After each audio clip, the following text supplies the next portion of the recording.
శతాబ్దాల క్రితం చంద్రపురి అనే రాజ్యంలో ధర్మబద్ధంగా పరిపాలించే రాజు విరాట ఉండేవాడు. ఆయన రాజసభ న్యాయం, జ్ఞానం, గొప్ప నిర్ణయాలకు నిలయం. కాని ఒకరోజు రాజు ఆశ మరియు దురాశ స్వభావాన్ని పరీక్షించాలని అనుకున్నాడు. రాజు తన ప్రజల ముందుకు వచ్చి తన ఆలోచనను ప్రకటించాడు.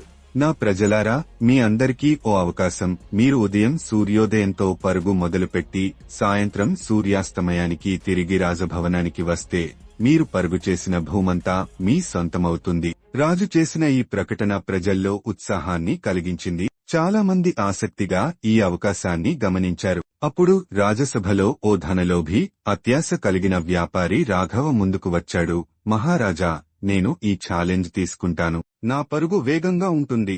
నేను అధిక భూమిని సంపాదిస్తాను. రాజు ఒక చిరునవ్వు చిందించాడు. అతను తన పరీక్ష మొదలైనట్టు ప్రకటించాడు. ఉదయం మొదలైంది. రాఘవ తన లక్ష్యాన్ని దృష్టిలో పెట్టుకుని పరుగు మొదలుపెట్టాడు. అతని కళ్లలో అపరిమితమైన భూమి కలగా మెరిసింది. మొదట అతను నెమ్మదిగా పరుగు పెట్టాడు. కాని కొద్ది క్షణాల్లోనే అతని ఆశ పెరిగిపోయింది.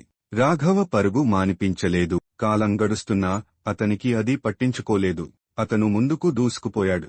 సూర్యుడు మెల్లగా అస్తమిస్తున్నాడా? అప్పటికీ రాఘవ పరుగు ఆపలేదు. కాని అతనికి గుర్తొచ్చింది, రాజభవనం ఇంకా చాలా దూరంలో ఉంది. అతని శరీరం అలసిపోయింది. కాని ఆశ అతనిని ఆపనీయలేదు. సమయం వేగంగా గడుస్తోందా? అతనికి మిగిలినది కేవలం కొన్ని క్షణాలే. చివరి సూర్యకాంతి కనుమరుగైపోయింది. రాఘవ కింద పడిపోయాడు. అతను పరుగు తీసిన భూమంతా తనదే.